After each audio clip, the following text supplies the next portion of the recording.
Diane, bonjour. Bonjour. Diane, nous sommes là aujourd'hui. Nous vous remercions de nous avoir reçus, de nous recevoir dans vos locaux pour une interview. Merci. D'abord, moi je voudrais que vous nous expliquiez, vous vous présentez et vous nous expliquez s'il vous plaît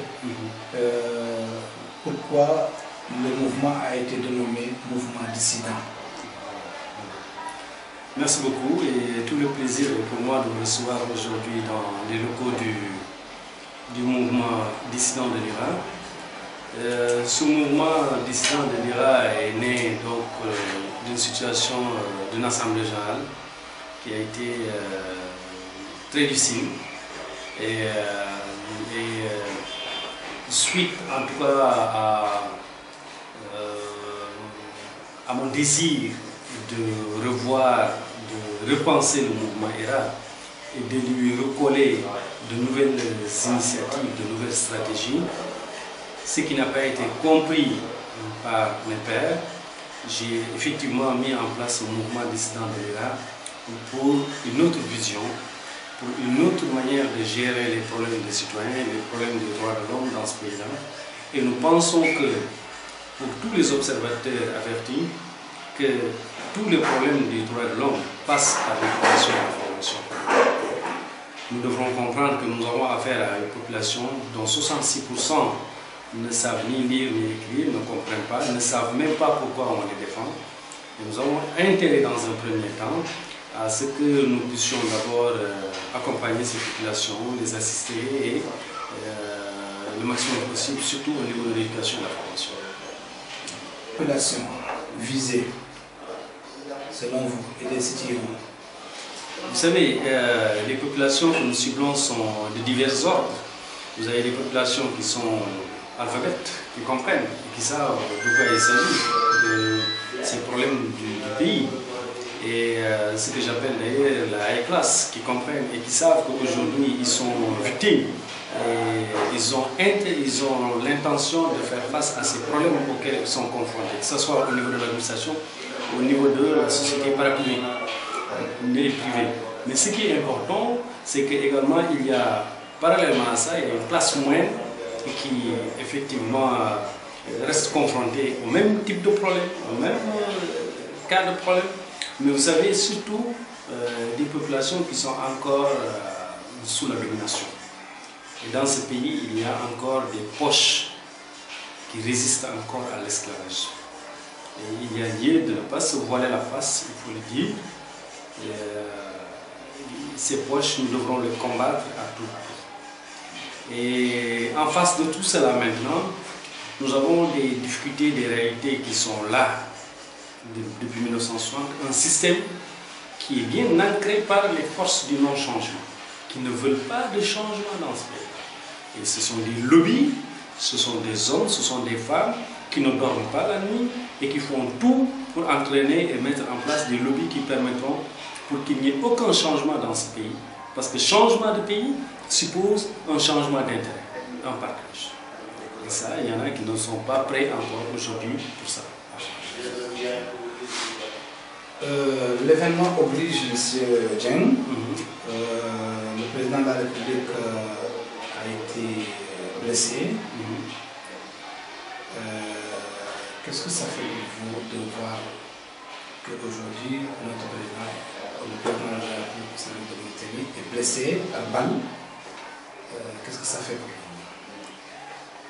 C'est avec vraiment amertume et tristesse que nous avons appris cette nouvelle. Et je fais partie effectivement des gens qui, une fois informés de l'événement, je me suis rendu à l'hôpital militaire pour disposer pour mettre à la disposition du chef de l'État et de toutes les autorités ma disponibilité, ma solidarité vis-à-vis de ce qui s'est passé. La lecture que moi je fais de cela, c'est que quand on touche un cheveu du président de la République, c'est qu'on a touché tous les citoyens. La violence et tout ce qui s'ensuit, est-ce qu'elle vient, nous devrons apprendre à les combattre.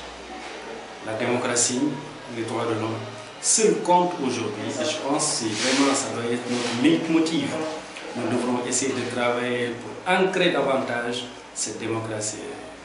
Maintenant, pour ce qui est des supputations qui ont été avancées concernant les tirs,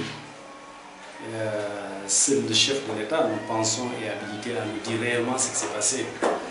Mais pour être très critique, effectivement, il y a aussi d'autres versions qui ont été avancées. Et parmi ces versions que j'ai lues ce matin, il y a eu des gens qui étaient en cabale dans une 190 et qui ont tiré et qui sont enfuis. Et donc, ça c'est une version.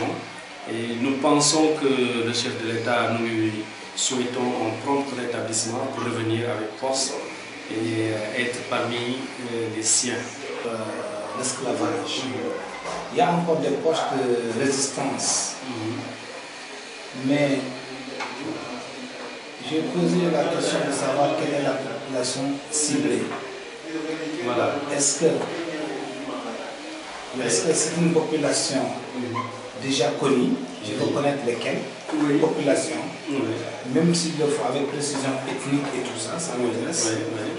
Et deuxièmement, savoir quelles sont les initiatives que vous avez déjà prises pour aller vers cette population. Je dois a priori vous dire que le mouvement dissident de l'Irak, qui est une nouvelle vision du mouvement Irak, concerne toutes les poches, toutes les communautés du pays. Que ça soit très clair, nous ne sommes pas faits pour une ethnie, nous pour une communauté précise. Nous sommes faits pour toutes les populations de la Mauritanie. Ça, c'est une précision. Deuxièmement, les moyens que nous entendons utiliser pour arriver effectivement à nos objectifs demeurent les dialogues et la sensibilisation à travers l'éducation, la formation et le partage. Et nous pensons que toutes les communautés dans ce pays-là ont de sérieux problèmes qui les concernent. Et ces problèmes qui concernent chaque communauté a des problèmes ici dans ce pays. Et il suffit de regarder au jour du jour au lendemain ce qui se passe dans chaque communauté pour comprendre aussi bien dans la communauté bédane qu'il y a des problèmes que dans la communauté Hati, dans la communauté Alpla, dans la communauté Wolof, Soninké, Bambara. Toutes les communautés ont des problèmes. Maintenant, quand on est droit de l'homiste, ce qui compte, c'est de défendre l'être humain, là où il se trouve dans ce monde. C'est ça qui est important pour nous. Et ce qui fait que nous mettons en avant, nous, l'être humain. Et nous ne sommes pas de ceux qui pensent, nous ne sommes pas de ceux qui pensons que, effectivement, les questions liées aux droits de l'homme qui concernent certaines communautés doivent être privilégiées par rapport à d'autres. Nous pensons que chaque communauté a une histoire bien précise dans ce pays. Il y a eu certaines communautés qui ont eu des retards à cause de certaines situations. Si je prends par exemple le cas des Hati, c'est une communauté qui a eu un retard lamentable à cause des pratiques esclavagistes dont ils ont été victimes. Donc, ceci veut dire tout simplement que c'est pour nous l'occasion d'ailleurs de demander aux autorités de ce pays d'entamer et de mettre en place toute une politique de discrimination positive à l'égard de ces communautés qui en souffrent. Et pour ce qui concerne effectivement les types de communautés dont on parle, nous ne spécifions pas les communautés. D'ailleurs, nos rencontres nos rencontres avec les populations, nous disons à chaque fois que le besoin se fait entendre que la Mauritanie doit sortir, doit vaincre unie. La Mauritanie est un pays indivisible et nous devrons garder à l'esprit cela. Parce que quand il y a instabilité, personne ne sait là où il va. Donc ça c'est extrêmement important. Nous devrons travailler malgré les problèmes qui sont là. Nous reconnaissons effectivement par la même occasion des efforts qui ont été faits par l'État mauritanien, mais c'est des efforts qui doivent être encore renforcés davantage.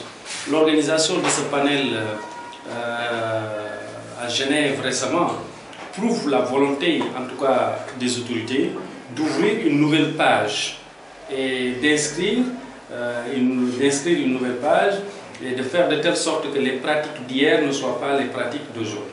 Qu'il y ait plus de communication, qu'il y ait plus d'informations et qu'il y ait également plus de signatures en termes de conventions relatives aux droits de l'homme. Et la Mauritanie, effectivement, a signé deux protocoles qui ont été extrêmement intéressants et qui ont été salués d'ailleurs par toutes les instances internationales en matière de droits de l'homme, qui concernent la torture et qui concernent la torture et un autre volet également donc des droits de l'homme. Je pense que ça c'est extrêmement important, c'est un pas en avant, mais il y a toujours de la matière encore devant nous. Vous pouvez au début, quand vous avez créé ce mouvement, lui donner un autre nom, là où on ne retrouve pas IRA. Pourquoi vous avez voulu garder IRA? Ah oui, je dois vous rappeler que moi je suis le secrétaire général de ce mouvement IRA et je fais partie des membres fondateurs de ce mouvement IRA.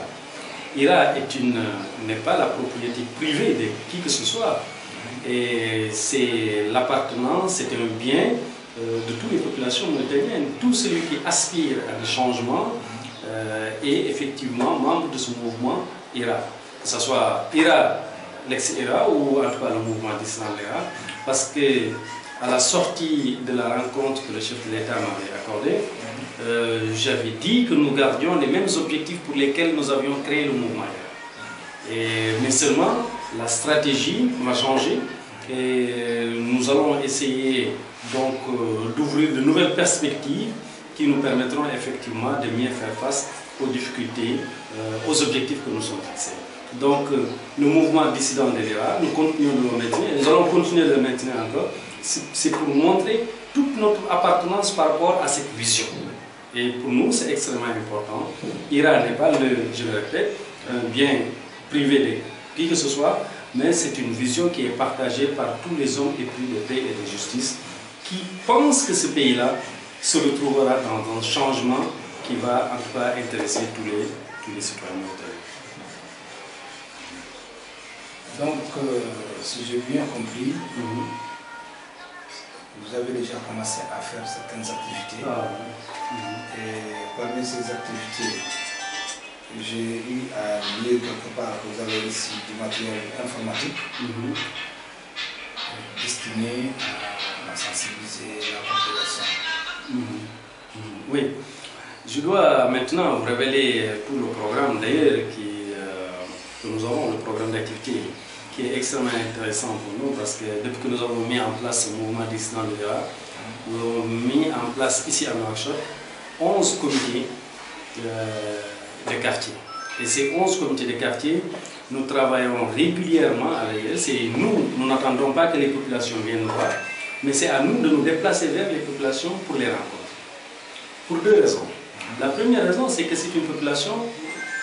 Si vous êtes un observateur averti de la situation,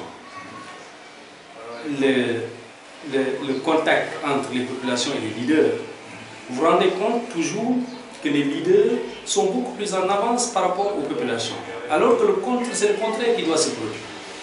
Les leaders doivent aller de pair avec les populations. Ils doivent avoir la même marche. Mais si vous dirigez les populations, alors que vous êtes toujours devant,